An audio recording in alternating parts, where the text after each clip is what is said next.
The COSO chose thousands of years ago to install a permanent exhibit. 50,000 pieces of rock art now nestle next to craters in a desert where the Navy designs and tests grenade launchers and cruise missiles. Sun-scorched in this viewerless gallery, their thin white lines remind me of a local piano rock band that broke up after 5 starved years of basement shows and van sleeping. Some performing artists I know, a troupe named something about a hippo, an elephant, and a train wreck, still tour, living in a tent and beating on their rusted saws and the busted washing machine they got for free if they hauled it. A particular chapbook, the product of a bowler-hatted Hungarian man with a mermaid tattoo who read at the public library on a rainy Tuesday last October, hurtles through my mind, thin and maroon, like a painted arrow towards its target, a clay-brown deer, here a metaphor for truth.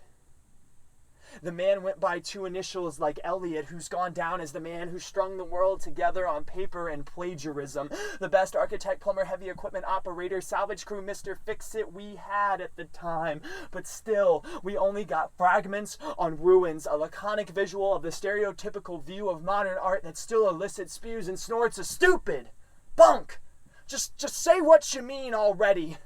From much of the same species that all of it was designed to reach in the first place. Yet, when it hits, when the startling clarity of a white goat scratched on the shady side of a rock formation in the Mojave sticks a 21st century suburban kid in tight jeans and SPF 48, makes him consider time and space and the endeavors of man, how God has gifted such an undeserving species, then it all comes back to Havel. And the fact that sitting around speculating if an action will have an effect is the only way that it surely won't.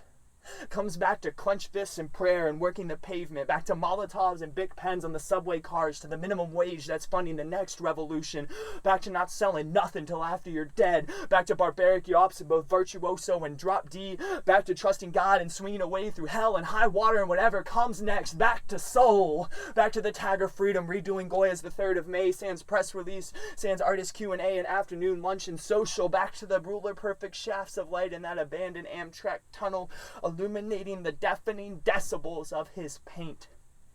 Back to the persistence of cement songs, which is the persistence of stone songs, ink songs, lyric songs, the persistence of rising, of spreading, of small sparks that don't know their own size or what the world has to say about their particular potentials, sparks ignorant of statistics and theories, of sparks without hands to ring or scales to weigh the pros and cons of failing, of sparks that simply burn and burn and burn and burn with all they have because they've been created for that alone.